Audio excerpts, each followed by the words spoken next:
Hi. Super. Finally, we have the mic on.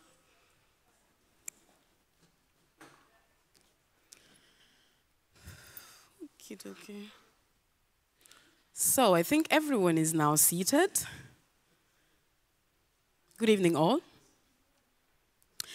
So self-representation is actually one of the most instruments in the process of reframing the narratives around migration in European media. But with the limitation of access to mainstream media, people with a migration background have found their own tools, instruments, and platforms to both practice direct reporting as well as learn from each other how and take the media into their own hands. Welcome to the breakout session, Taking the Media in Our Own Hands. Together with my amazing team or panelists or presenters, call them if you like, we will dive into 3 examples of refugees and migrants becoming storytellers and creating their own platforms and media outlets. The panelists or the presenters were courageous enough to take the audience along in their journey of violence, racism, and bureaucratic oppositions. My name is Nima Jadama. I am an award-winning TV host from Germany, Berlin, originally from the Gambia, West Africa. I host a bilingual TV talk show on migration, empowerment, integration, and politics called the Nima's Bantaba. Nima is my name. Bantaba is a local name. It's the name of a tree common in West Africa. So this tree is a safe space, is a meeting point, is a forum where anything happening in the society is discussed, information is shared. If someone has a child, someone died, whatever, politics. This is where it's a safe platform where you find necessary information. Coming as a migrant myself, I thought it's necessary to come up with something unique, so we create this platform as a safe space for migrants. From the talk show, I last year created a media competence training program for refugees and migrants where we train and mentor migrants and refugees with journalist background and as well find them pathways like internship, work, and so on. I was amazed what Esra was saying, like being the first hijabi woman. She's not here, but yesterday I told her and she was like, whoa. Esra was one of, if not the first person I was linked to when I was moving to Germany to do my studies in journalism. And I met Esra because where I now host my talk show, she was working with them. So I'm like, Esra, I remember asking her one question. I'm like, you know, I'm going to study, but I want to do something media or let's say on the TV, but I'm afraid because of my veil. So I think I just took off my veil, maybe to fit, to belong. And Esra was like, Neha Bibi, you can't. If you take this off, who is representing us in the media? Like, we need hijabi people. So since then I went to bed, I slept, and I was like, she's right. And today, I think she's the first hijabi, but then I'm the first refugee, black, migrant TV host in Germany. I'm also proud of that. So a big thanks to Esra for the motivation. For the motivation, and I hope I would take the same trend, because most of the time I remember we would meet once every month, or if she has time, and I was like, I don't know what to pay you because you really motivate. It's like motivate someone else, and this is why I have this media competence project, and I hope we would motivate each other to change the narratives and create more inclusion. So, ladies and gentlemen, like I said, I have 2 presenters and 4 panelists. Sounds a bit hectic, but yeah, we'll make it. First, we're going to have a short presentation, about 5 to 10 minutes, but I'm sure they will make it, like the Germans would say, kurz und knackig, or kurz, very short and brief. First, I would like to call on Said. Said would actually take us through a presentation. So Said is the co-founder of Amsterdam City Rights.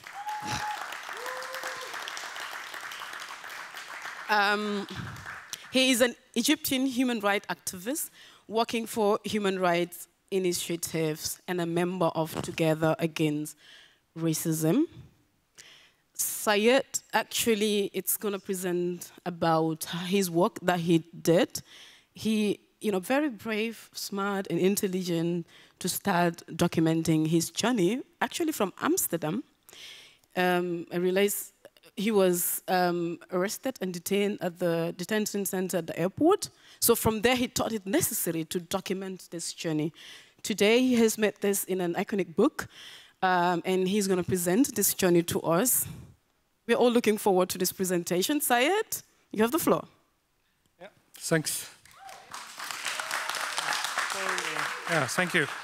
Yeah, it's not so nice story, but yeah, to start. Saeed is not my real name, but I'm using this name, which is written in the book, also for safety reasons, also in the Netherlands, and also about what happened in Egypt.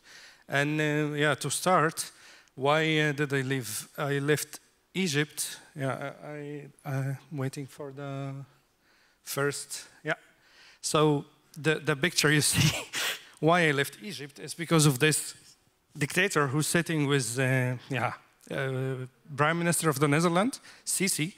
In 2013, he was he was a Minister of Defense, and he made a military coup, and then a lot of people flee the country.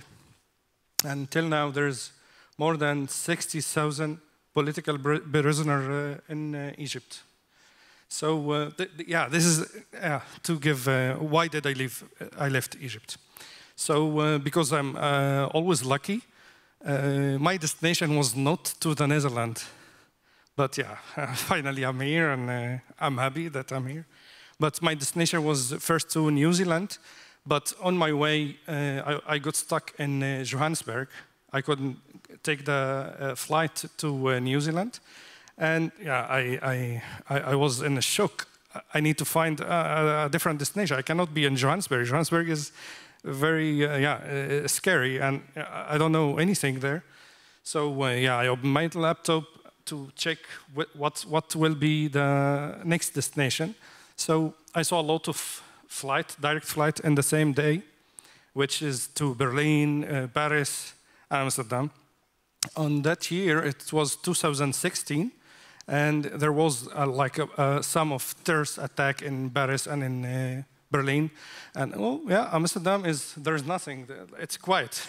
You don't hear nothing there. So I booked ticket, and I came to the Netherlands immediately. Like this, very naive or something. So I thought, I arrived, I'm safe. Just go to the police, tell them your story. You were in danger, and you come here to ask for help and to be safe. But the first thing they start checking me, and they said, okay, we take you to a place where you can sleep, have some food, and then you're gonna be free. And it turns out after 5 hours, I'm in a very in a prison, and the story starts. So. Because also I'm lucky again. I was one of the most people who stayed in this place. So normally people stay 1 month, 2 months, 3 months, 4 months, 6 months. But I was there for 14 months. So I saw people who came in and out 2 times. I was there, so people go free, and they arrest them again, and they come back to. And what I saw in the prison is it was a big shock for me. This doesn't have to happen. You come, you ask asylum at the airport, they take you to a prison. But if you come, through land, you go to ask asylum, then you are free. So this, till now, I don't understand this. And I decided inside, to write daily memos and things what happened inside and so. And lucky me, I got to know also good people, activists from the Netherlands who start to visit me after 9 months because I didn't have anyone in the Netherlands. And and the first night I was outside from the prison, I met my friend. She's an artist. She was like, it was her graduation year. So I told her the story. I showed her what I wrote. I told her some things, and she thought, "Oh, I'm always thinking to do something about detention, about the refugee, detention or the border detention." I thought, "Oh, okay, let's do it because the story is too heavy. If I made it in just a book, so it's not that easy." So she made this beautiful book, and this take us like two years. The process of making the book was really long, that we sit almost every 2 weeks. I check what you draw, change things, correct things, remove some things which is very heavy, and so this is the process. And what made me really make sure that this story out, because how they treat us inside is very bad.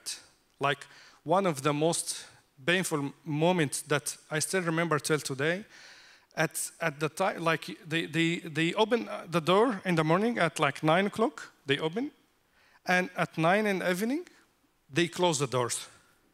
So it's it's not good, but my son is here, and he didn't know at that time. He was in Egypt. He didn't know that I'm in prison. He's just now for 2 years in the Netherlands, and this is the first time that I say the story in front of him. He did see the book, but I didn't tell him.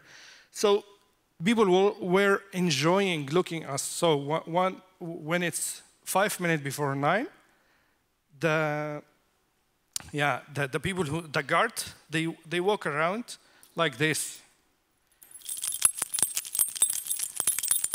The best moment at the day, we look you in. So I told them, believe me, this is not right what you're doing. I will make sure that what happened here, people will know it outside. So they make a lot of fun of me. So that was my motivation, one of my motivation. Like first, why I left Egypt. Second, what happened to me. It's a big shock. Also, how they treat us inside. Second, if I talk to Dutch people, like Dutch people also get shocked. Oh no, like how long are you in the Netherlands? Then I start thinking, I'm out of prison now 1 month, and so I'm here for 1.5 years or something like this. Then people, why are you in the prison? Did you do something? No, I didn't. I did nothing. Then Dutch people doesn't believe it. A lot of people, a lot of students, a lot of old people, they say, no, we don't do this. No, why? You did something. You did something, but you don't want to say. So I get this also in the beginning. So this make me really insist that I have to talk about it more to make this book really happen. So, until now, we are talking, Rotterdam prison is full of undocumented people who did nothing, just because he doesn't have the right paper. This is what about the process. So you need to stop me, because I can go on.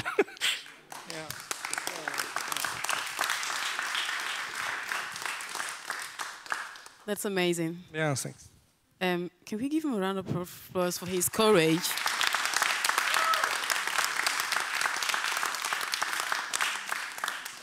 Thank you for being so courageous, for being too motivating, too determined.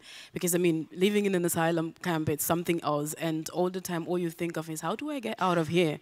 How do I get documented? Hardly most of us think that, okay, I need to document what is going on. But you did this. Now, you have something. I want to know, like, what impact has this book brought, not just to you, but to the migrant community and the system that you portrayed out? What is one best thing you think this is an impact that the book has brought? Maybe the authorities has listened to you, or XYZ? Yeah, I'm not sure what this book made, but I think at least after a few years, now if someone comes to the Netherlands new, doesn't stay longer than 4 weeks or something. Wow. So the maximum now at Schiphol, at the airport, people doesn't stay longer than 1 month. But somehow they sometimes find a reason in the law, then they change, they remove them from the airport to the prison in Rotterdam. But at the airport now, no one can stay more than 4 weeks. So I think this was one of the reasons, you know.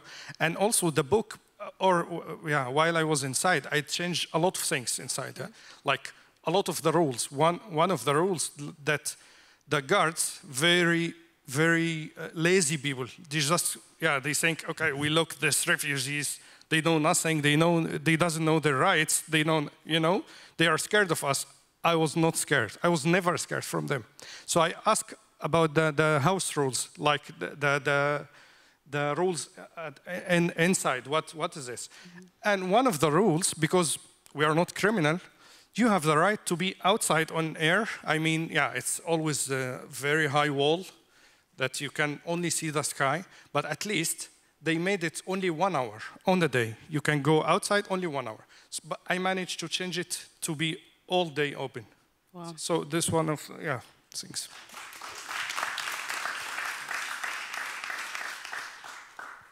That's amazing. They say if we fight collectively, we had a huge impact. Well, you were fighting alone, and just you've brought out something that is, or perhaps might bring more impact to the community.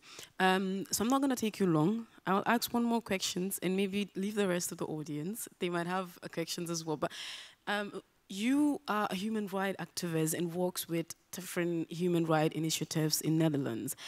What particularly are you focused on? We said, okay, human rights, of course, we are looking at different aspects. What are you really fighting for?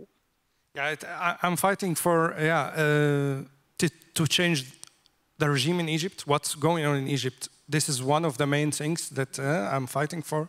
And I used to work a lot for this. And now more for undocumented. From the first day, when I came out of prison, I heard about We Are Here, the group of We Are Here. So I started going there. And then I met Savannah. And then, together we made Amsterdam City Rights. And we are fighting for a better thing. It's not yet what we want. But it's step by step, you know. And I hope where I'm working now, a lot of people who were undocumented to work there, because we know how is it. We know how difficult is this, and we know what is the best advice, or what should we tell people to do. You know, so this is my two things, and my family. Most importantly. Yeah. Amazing. Thanks. Clap for yourself. That's a joke. Anyway, thank you very much for your time. I'm sure the audience would have questions to ask you, but they're going to reserve it because we have an interesting... If someone have an easy question, please. Yeah. If no, that's nice. You know, before we met, he was like, I'm Shahid, you're going to moderate here. What are the questions? I hope easy. I'm like, no, don't worry, everything easy. Yeah, always worried. I love your courage, not nervous. I don't think you're nervous. No. It's just the first 10 seconds and then I'm okay. Thank you very much, Sajid. I enjoyed the conversation. I hope the rest also do enjoy the conversation. Maybe they would ask you later on. Thank you for being here. Let's give him a round of applause.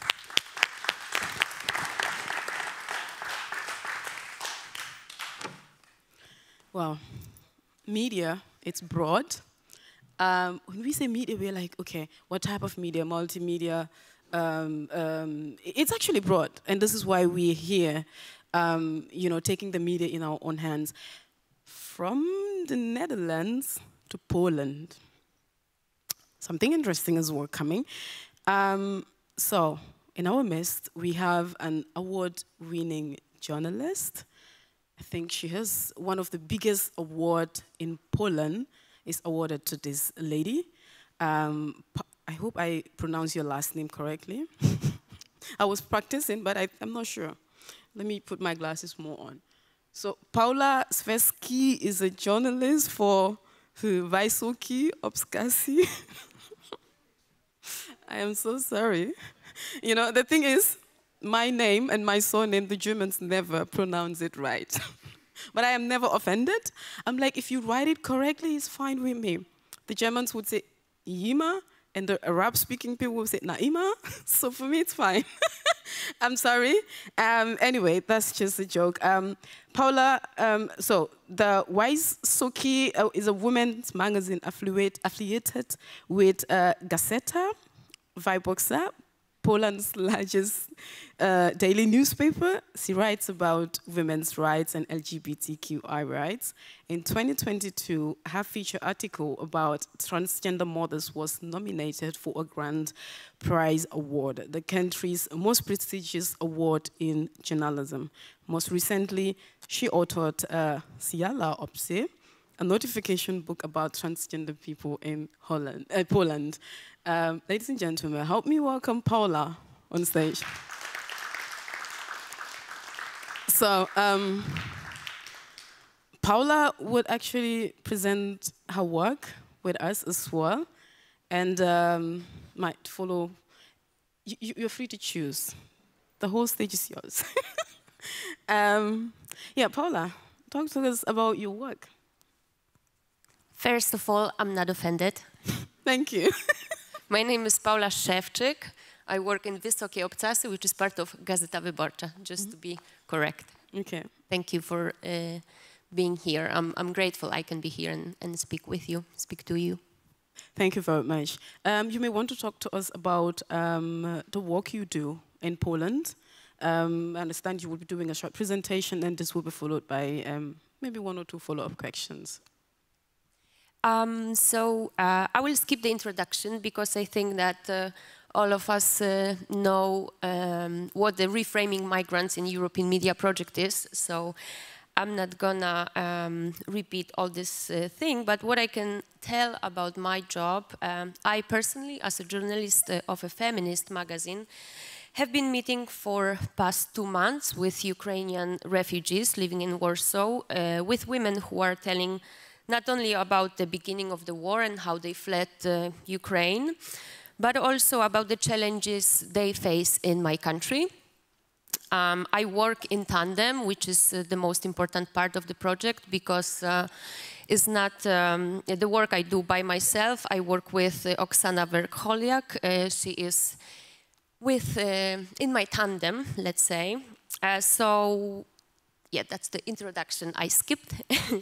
And what I want to say that on the first slide, you're going to see, yes, that's Borysława Biało-Cerkiewska, who came to Poland with her 10-year-old daughter, Adelina. And Adelina suffers from autism. And the problem is that the state of Adelina in Warsaw is getting worse because it's just very difficult for her mother to get healthcare Adelina had in Ukraine before. Because before the war, the girl attended to a special school, she had friends, she had games, lessons, of course, so the mother could go to work and make for a living, make some, so they could afford being in Kyiv. But the problem is now that in Warsaw, Adelina cannot go to a school for healthy children because she's not able to study like other healthy children. And also in every special school, the mother, the Borysława, tried to enroll her daughter in. She only heard there are no places. So what she's going to do if she is a single mom living in a refugee place, has to take care 24 hours for Adelina. Adelina needs doctors. She doesn't speak Polish. Even speaking in Ukrainian is difficult for her, and she needs to take the care of psychologists, neurologists, therapy, and at all costs. And how the refugee mother who is in Warsaw and doesn't work because she cannot work, how she's going to earn for all of that. And also there was one private school adapted for children like Adelina, but the same question, how the refugee who doesn't work is going to pay for that kind of school. And why I'm telling, why I would like to share with you the story of Adelina is because, as you can see, being in Poland is a safe option for somebody who fled the country when the war broke out. But the problem is that being safe is not enough to having a normal life. So that's the first. That's the first women me and Oksana met in Warsaw. I also talked with Anna Nemceva, that she is an activist, and during she was in Poland, she did not have to worry about, in fact, the bomb destroying her house, but even being safe, she decided to come back to Ukraine. Because she said to us that returning is important for her, because in her opinion, if everybody fled the country, who's going to rebuild it? And she said that in her opinion, the most important is to put the state back to life, and it's also important to be there to do it even during the war. And she said that she knows that it's not easy to live in Ukraine now, to listen to the news, to see the destruction, to hear about the death of friends and suffering of loved ones, but she just wants to be at home. She has an idea, a plan to set up small manufacturers, especially in small towns and small villages, where local people can, for example, make the clothes for soldiers. It would be like factories. And she wants to open this factory so she can work in Ukraine and also give the job to Ukrainian people. And what was surprising, even she saw the war and she escaped or fled, she said that she doesn't have time for depression. Because every day when she was in Poland, she was getting up and asking herself a question, what I have done today for my country, or what I'm going to do for my country today. And that's something, or the only thing that is giving her kind of satisfaction. And yeah, she was quite strong. She said she doesn't think about the past, because today is a new reality in Ukraine. And if Ukraine wins the war, I will return to the old life, the work, travel, and dance. Another slide is Oksana Verkholiak, my tandem, my partner, my co-worker, and she's Ukrainian by origin. She also share her story with us, because she is in Poland right now, actually from like 25 years, and it took her 16 to become a citizen. And why I would like to also mention her, because it's like completely different experience for her being a refugee or migrant in Warsaw 25 years ago than today, where actually most of refugees are welcomed warmly due to their situation. People would like to help, but when Oksana came to Warsaw, she had faced a lot of discrimination. She was quite lonely, and during her study, for example, she was the only person from Ukraine at the university, so she has no friends. She felt like alone. But today, actually, Oksana's life changed a lot, because now she's a very needed person in the country, because she speaks Polish very well. She's a citizen. She has contacts. So. Yeah, so that's what she does, helping newcomers and also going to Ukraine to help there. And on our last slide, we can see Olena Kuznetsova, who is a psychologist, and she actually today helps refugees traumatized by war in Warsaw. Although she fled from Kharkov herself and she saw the things we can only imagine, what she cares about is just helping other people and other refugees. She also works in a school with children who left Ukraine, with the families of refugees, with children, and she's also a crisis psychologist, and she goes where she is needed. And we actually asked Olena if being a psychologist, it means that maybe she also needs some help, because she is also traumatized by what happened in Kharkiv in February 2022. And she said, no, I don't have a trauma, or I don't think I have it. And she smiled when she was saying that.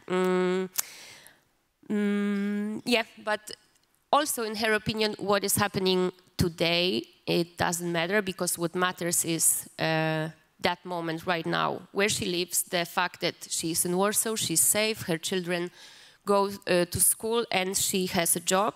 And she told us that she feels now even more needed than before the war in Ukraine broke out.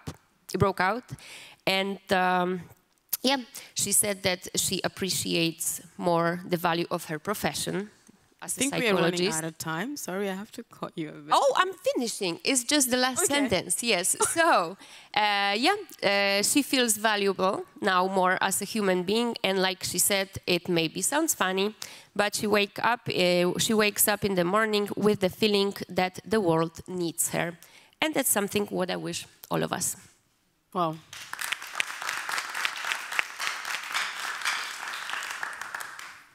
I think the world needs us all, isn't it? Well, thank you very much, Paula, for that interesting presentation. That was really nice. Now, Rukblik. So, going back a bit, memory lane. Let's say before the Ukrainian crisis, Poland wasn't migrant-friendly as now, or refugee-friendly as now. I mean, depending on the status and where, because I had so many Polnish colleagues, so many colleagues who seek asylum in Poland and ended up in Germany a lot. I had worked as a social worker myself for 2 years, and I've been through counseling a lot of this group. And, you know, you listen to news at the borders, what are happening there. Poland is one of the countries that are not refugee or migrant friendly, let's say, before the Ukrainian crisis, of what is happening. And as well, even the LGBTQI rights groups. Working as a social worker, I had about 3 colleagues who were Polnish and are all part of this community. And we discuss often a lot. They're like, yeah, we leave because we feel more accepted in Germany than in Poland. So I was just wondering, to my question, despite all of this, as a journalist, of course, you won an award about an article you wrote about a transgender mother in 2022.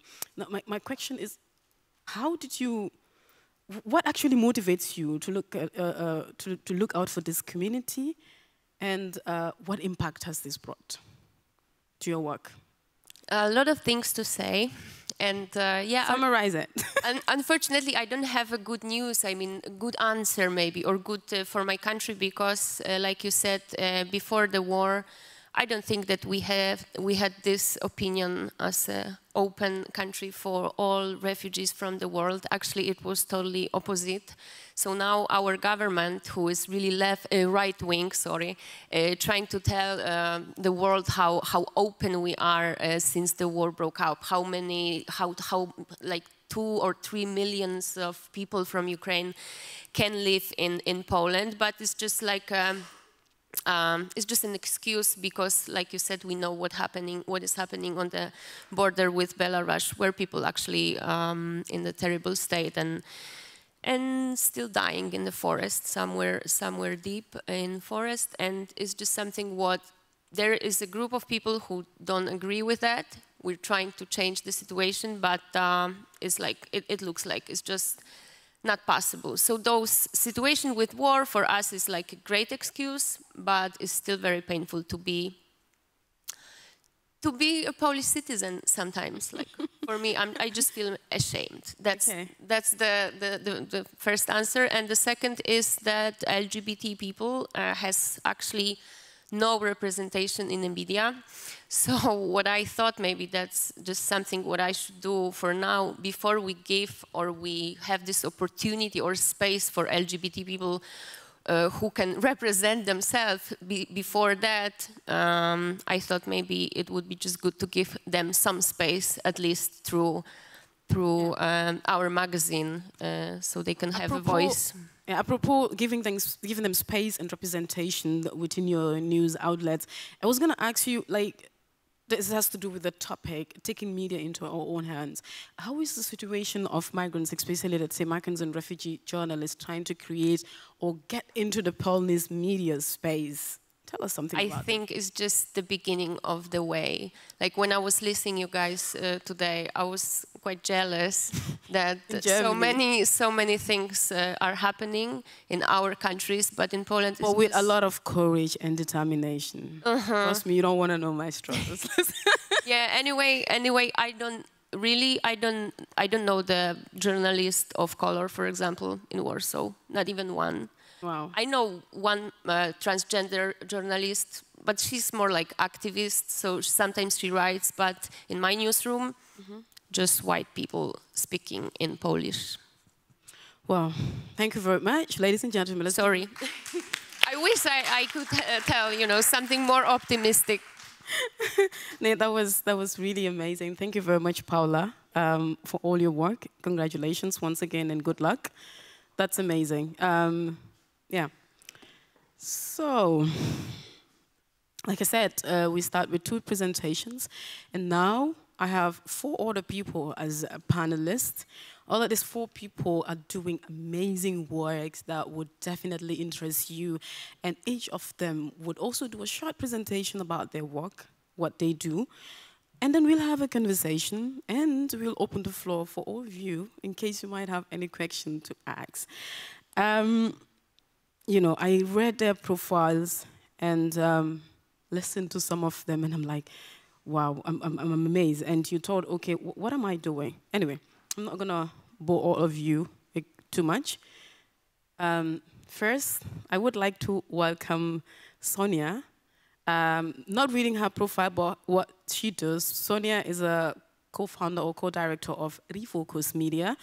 Refocus is dedicated to creating a global network of media labs to equip asylum seekers and recognize refugees with modern media creation skills.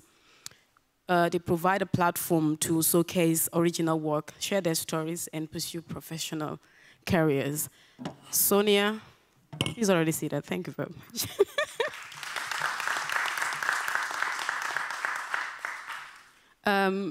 Sonia is accompanied by Yasa. Yasa would also join her in the panel. He was a protagonist in one of the films, Shadow Game, originally from, is it Afghanistan, right? So, Yasa, welcome.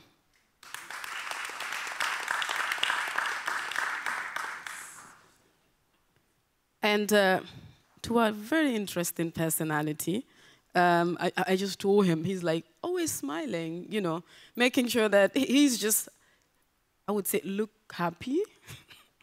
But I watched the movie and I was like, and he looks happy, but he's not happy.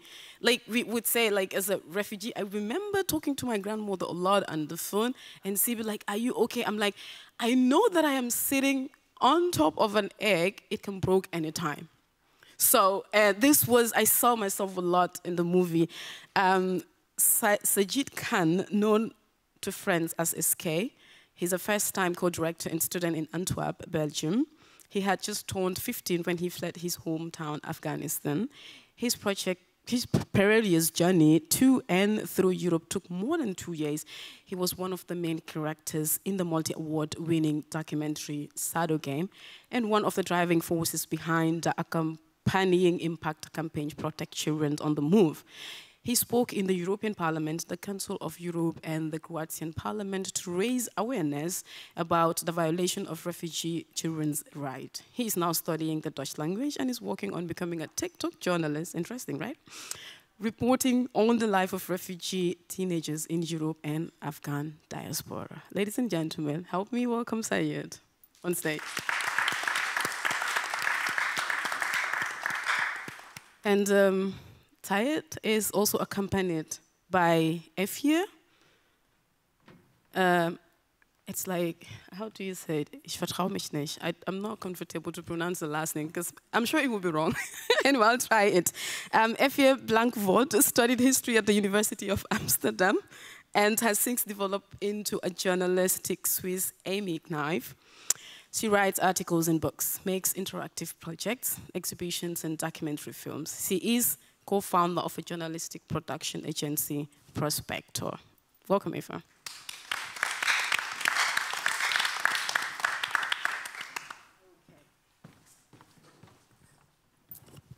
So, I'll take my seat and we'll start the conversation.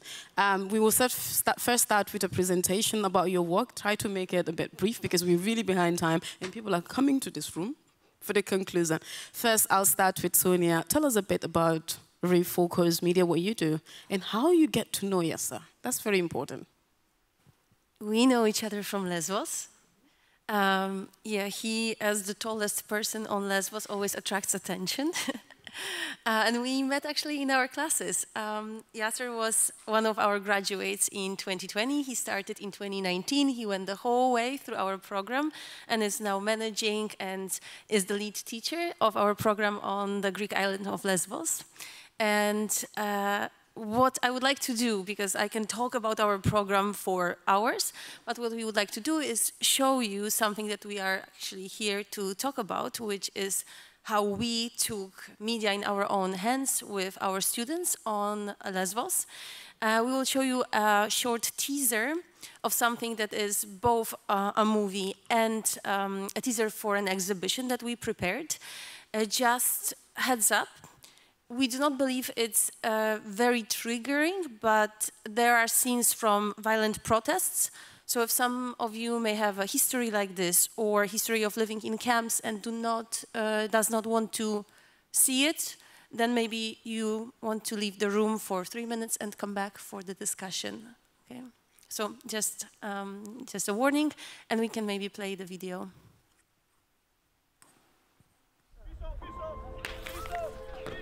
Even you are in the hardest conditions, you have this chance to improve yourself and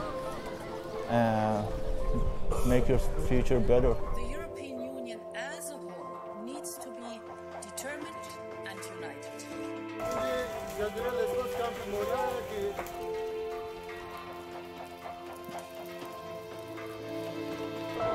They're firing tear gas at everybody.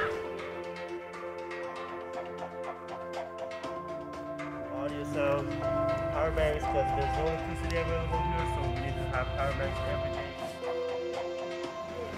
As people are hungry, yeah, for sure, people are hungry, and give them one answer that what's going to happen to them. Everybody can be calm.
were students. We had no idea that we are going to be a citizen journalist one day.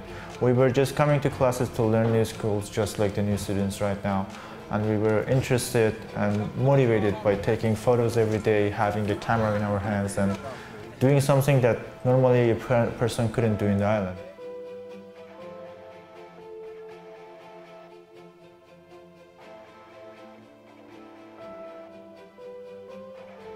It's been over a year now since the fire destroyed Moria, since the media shifted away from Lesbos.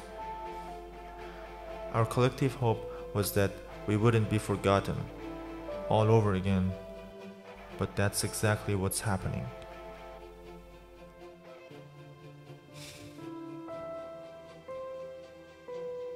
Wow. Interesting. So just to explain, the movie is called Nothing About Us Without Us, directed by Yasser, Nazanin Forogi, who's also one of the member of our collective, and Doug Herman, my wonderful husband, who's in the second row, a co-founder of Refocus. And we did this movie a few years back, and it is our response to how our cooperation with mass media, the main media like CNN, BBC, Wall Street Journal, The Guardian, worked during the time of the biggest disturbances on the island of Lesbos, the fire of this infamous Camp Moria, then the time when people were forced to live on streets for 2 weeks without any support, without any services, and those times when all those big media came to report and just left after a day or two and left everybody who were engaged in this process of supporting them without basically any further support or even acknowledgement. Apropos acknowledgement, you know, the works that you guys do is one of the reasons you do it, to be acknowledged, and as well brought a lot of impact. I will go a bit memory back lane, Syed. You started your journey as a teenager, and I watched the video. You were like, you don't even know how the journey started. Your mom asked you to pack your bags and leave, because if not, the Taliban will kill you as they kill your dad. You did not succumb to this, but then you have to leave, as your mother told you. So you just pack your things and leave, and it took you 2 good years on the journey before you reach your destination. My question is, while traveling, have you, let's say for the first time, did you even thought of, because you didn't even thought of traveling at the first place, have you thought of filming your journey at the beginning, or how did the inspiration comes about? Just out of the blue, Uda? Yeah. I think first they should show the trailer and then we can start. Or shall I answer it? Okay, so as you already watched the Shadow Games and also, I don't know, the Mind Game.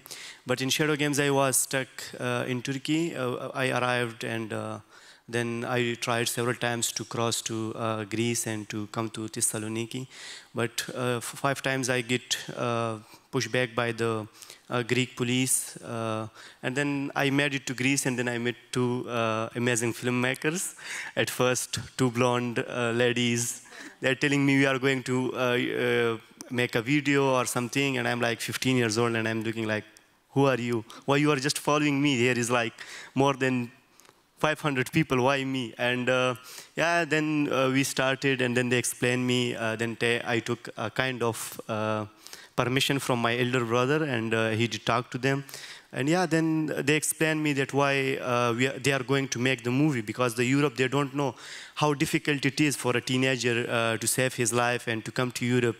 Yeah, and then we started, and now you did already see the result, the Shadow Games that we received so many awards, and now we are screening the Mind Game and looking forward for many new things. Yeah, just like you said, so many changes. You know, watching the movie from a teenage boy, you could see this transformation. He was like, look at me, now I have a beard. I was like, he's growing. So that was really amazing. And one thing that also touched, that was not touching, but it was interesting to me. Like, this journey is a game. Everything is a game. The border game, whatever stop is a game. I was like, yeah, I heard a lot of this from all the refugees that traveled from Africa through the Libyan route. And 2 weeks ago, I had a talk show on refugees stranded in Libya, the political struggle of refugees. And there was a quote from UNHCR staff who says, protection is about money. It's about who afford it. Then you're protected on the road. And I was like, this is so insane. You know, so it reminds me of when you said, this journey is a game, everything is a journey, is a game. And Eva, he just mentioned that, Effie, sorry. he just mentioned that you guys just met. And I was like, okay, how did you met these people? Why didn't it take you along than letting you be sending them WhatsApp messages and audio? Oh, where are you? Which bother? I'm like, just take him out. You were white, blonde, like you said. But we didn't see that in the video. And then, Effie, to my question to you, why such a target group? How did the idea comes up, you know, filming a journey of a teenager? At first place, I mean, you can't just film a teenager like that. But he said he took permission from his brother. But why particularly this? Yeah, so me and my colleague Els van Driel, we've been working on the topic of forced migration in Europe and what Europe has become for quite some years now. We were also on the island of Lesbos a few years ago to make our film The Deal, about the EU-Turkey deal. And there we met many unaccompanied minors, teenagers, children, who were doing this journey. And we wondered, how is this possible that they don't find protection in Greece? It's a European Union member state. And then they have to continue their perilous journey. So that's when we decided to follow the journey of several teenagers. Shadow Game follows 10 boys from all different countries through Europe. And one of them was Eske. Eske was the last teenager, the last kid we met in Thessaloniki. And when we met him, we already knew that a lot of the teenagers, a lot of people were filming their own journey. And we also asked him, like, if you have any chance, you know, if you can, if it's safe, maybe you can film. And it was interesting because the other kids had, you know, shown us that they were already documenting their journey, but it was always POV, point of view. And he was sending us selfies. Hi, this is Sajid Khan from Afghanistan. Sort of reporting for Judy every time. We didn't ask him. So this became like his signature reporting style.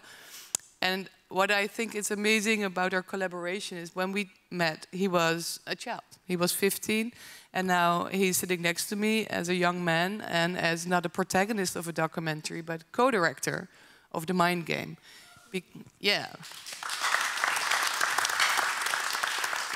And I'll tell you why he became co-director, because he's really stubborn and becoming quite arrogant, huh, Eske? No, I'm kidding. No, but with Shadow Game, it's a feature-length film, but we also made follow-ups about what happened to all the kids when they arrived. Most of them are like 25, 30 minutes. And then I was saying, like, Eske, you know, we're also doing a film about you. And he's like, yeah, but it's too short. I want a full-length film. Like, okay, but then you directed with us. And we did. Because of course, he had been filming 50% or something from the journey himself. Like the half of the film already was his footage.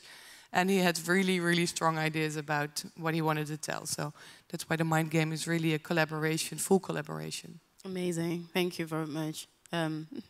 Do we have time to show the trailer? It's only half, like sure, a minute and a half, yeah? Sure. I think it's nice. You get the idea of the film. Yeah. Effie, madam, I think the lighting is not good. Can you move it to here, please?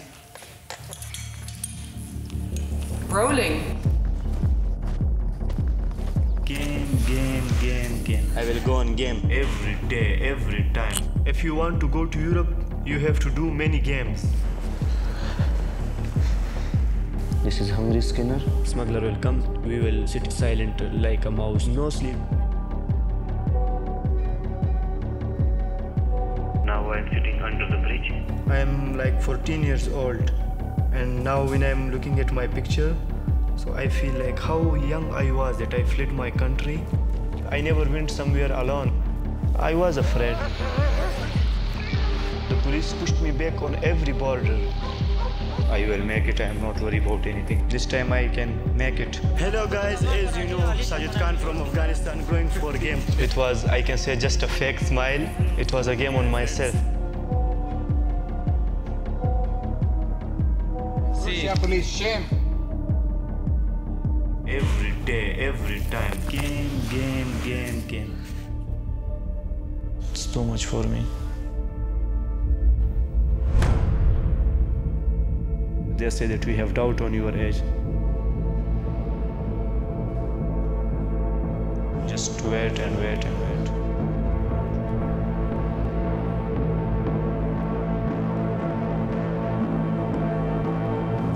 Hanoi Milan.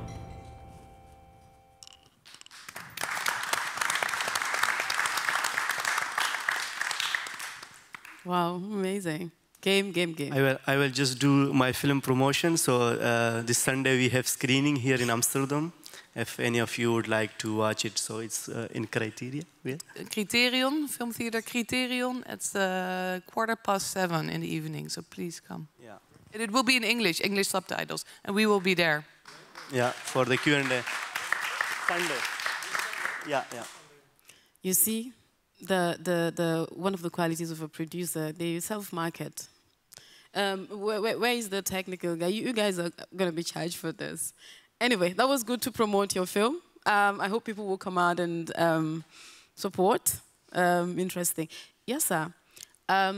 You have a lived experience yourself. You came through journey, perhaps very perilous as well. And then along the road, you met the refocus media, and now you are lead trainer. You know, you co-manage and support and so on. Tell us a bit about your journey. What was the experiences that you made that you were like, wow, I could implement this bad experience to something positive? Like, hit it. Well, if I recap the whole journey from Iran to Greece, it was quite a big journey because the moment that I decided to leave my house and my family, it was very hard for them to believe it or agree with that. And I remember that my father called the smuggler, they arranged a date, and I packed my stuff. And my mom was like, she seemed very sad about it. And the next morning she said, "You're not going by yourself, we come with you." And the whole family decided to come, and we changed the date, and we all got together. And the moment that we get to the border between Turkey and Iran, they arrest us and they deport the whole family, all of us, back to Afghanistan. And then from there, we have to connect to more smugglers to get us back to Iran, which was a very, very hard journey. I don't know if you know a little bit about it, but it's a very, very intense journey. But then, again, I had to sort of process these whole thoughts in my brain that what am I going to do now? I'm back to the spot that I once wanted to leave from. And I stayed in Iran for 8 more months. And then I decided to leave again. But this time was even harder to convince my family because they've lost so much money for this trip that we had. This time, I'm telling them that I'm going to leave anyway. I don't care if you agree or not. This is I'm telling you. And it's better for you to be okay with it. I'm going to leave either way. And again, it was a hard process to convince them, but eventually we come and we make it to Turkey. And long story short, once we crossed the sea, which was very luckily on our first attempt, because many, many people attempt to cross the sea many, many times, and each time you have your life in your hand that you're either going to get there or you're either going to die. And once I made it, I cannot forget this picture because everything was super dark. And once we made it, it was the lights from this street, and it was sort of hitting the sea, and I could see the stones, and I stepped in the water, and I could see the stones shining, and I was like, I'm in Europe. And I jumped, and once I entered, there was a guy with a truck pulls up, and we're just asking him, where is the place? Where should we go? He said, I don't know. This way. And I'm like, okay, so we went that way. This guy went for the boat and took the boat, and all the motors and left. But in general, what I want to say is that this journey of me being here was at the beginning. My dad said it's just a risk. It's just a big risk. We may die, we may make it, and I made it. My family, all of them made it, and I'm happy to be here, and I'm happy that I was able and lucky enough to meet Refocus that helped me to be in this part, in this path, to be able to showcase the story of other migrants my age, my community, and also other communities. And yeah, I think Thank you. I went too back from the past. I did not look Yeah, about yeah, this was yeah, good. yeah. That's it. I have to ask. I have to. I'm gonna ask you a question. But I'm gonna ask you a question. You can add it. Like, you know, taking media into our own hands, refocus, create platforms, and give it to migrants, especially refugees, to become their own storytellers and provide something.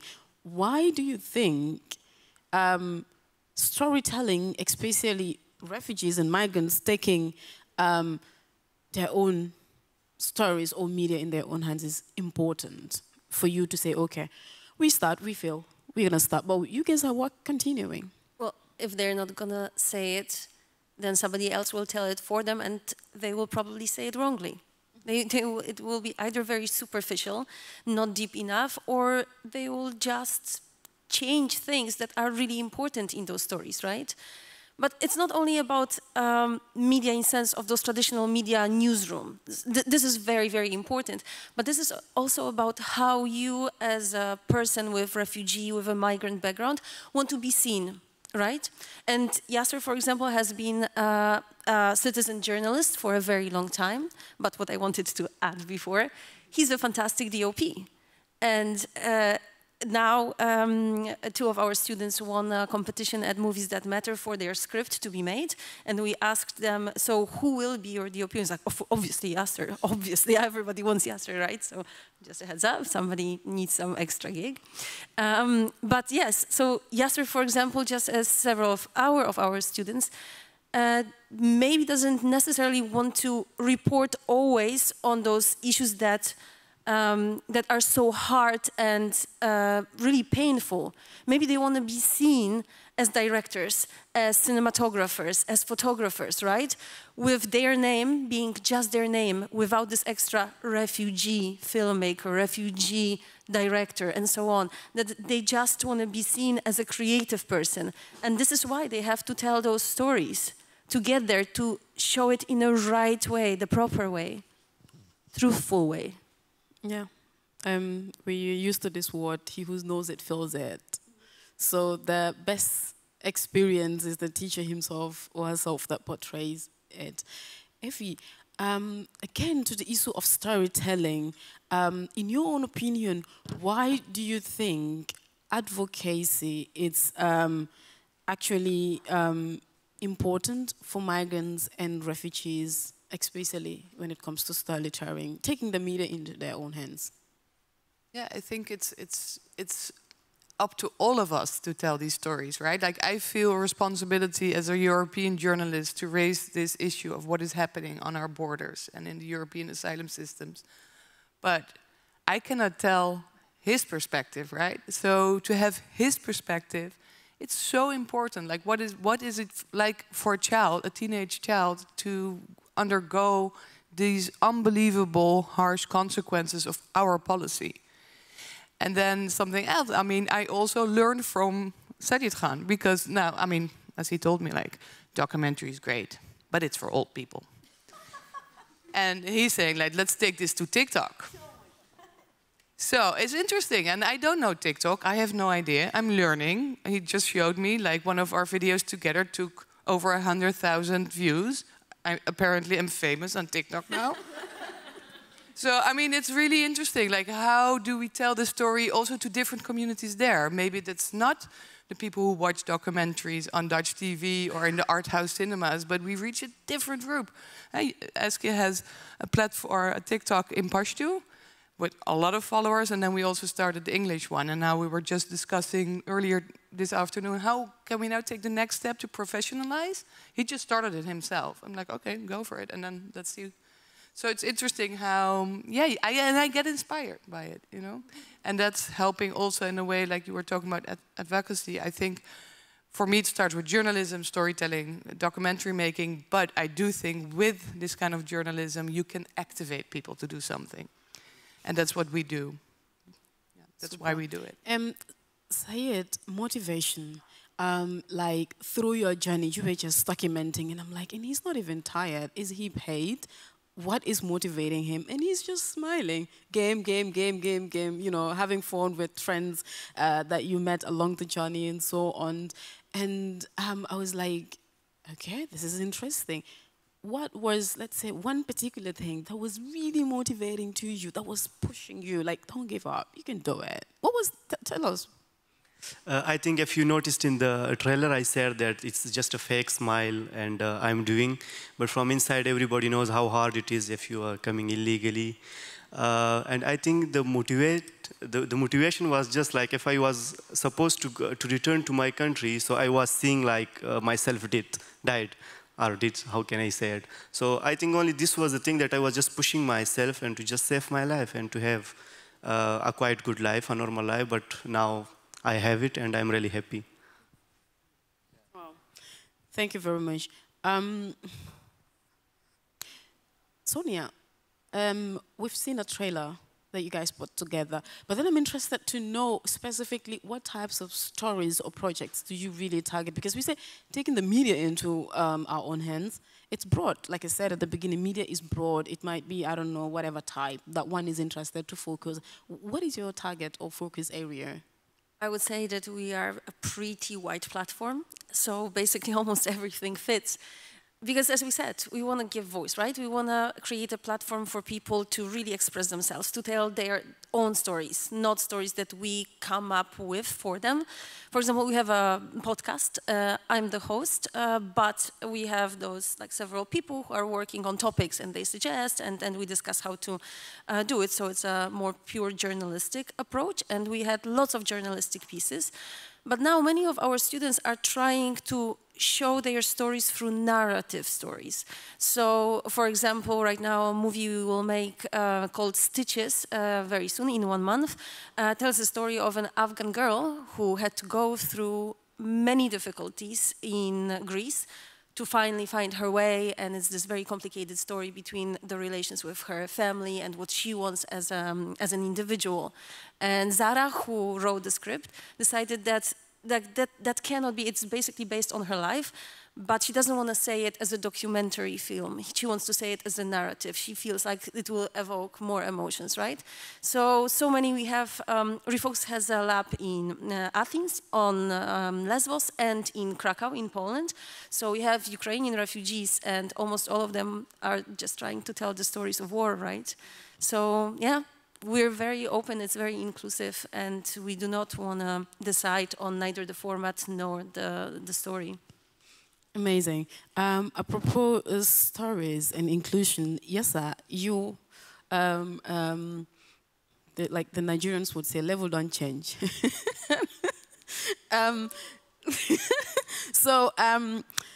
That's just the fun part of it. I mean, you exceeded from being a protagonist yourself to DOP, director of programs, or directing. How do you actually get your target group? How do you get to these refugees to make sure that, okay, they're part of the Refocus, they're producing, are their criteria set, are they already journalists or media-minded personalities, or how do you do the whole process?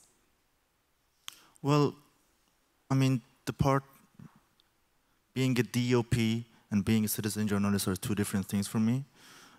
Citizen journalist was me being in the field among the people and living their condition, and just happen to have a camera, a smartphone, and know how to use it and sort of tell the stories about them and how it feels like, which was actually very close feeling that I was feeling. So that was one of the motivates and the things that was pushing me to keep doing it, because I was one of the big advantage I've had over a normal journalist who comes from another media.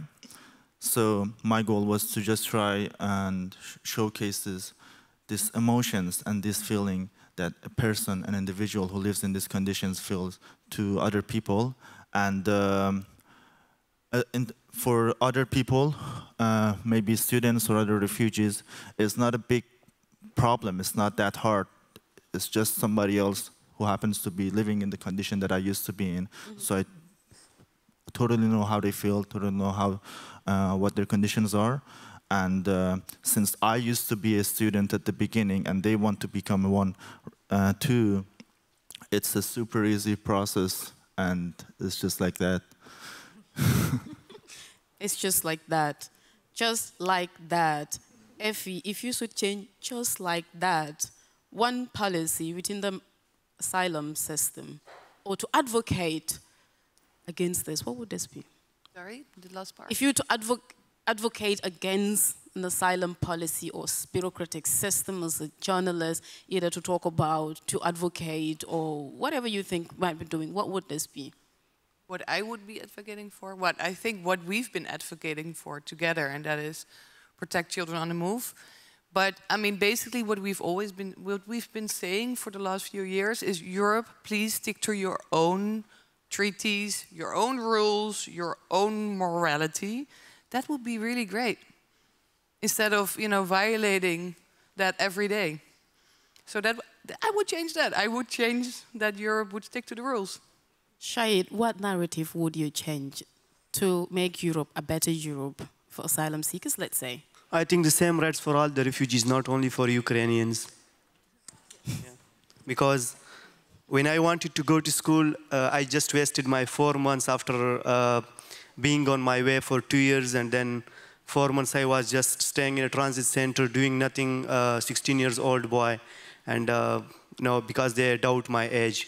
And even I was having my proof, my documentary and everything, and them, but they didn't trust me. So I have to take my passport all the way from Afghanistan. Even we don't have Belgian embassy in Afghanistan, so it went to Pakistan and then to bring. But now, why it is only for Afghans or for the people who are from Middle East, not for Ukrainians? If the Ukrainian children come, I'm really happy for them that they don't face these difficulties. But why not for us, for African, for Middle East people, for Asian? Mm-hmm. So I hope that they should change this. And as maybe you know, I have been in European Parliament and Commission and Council for several times, and I'm keep asking this to give us the same rights.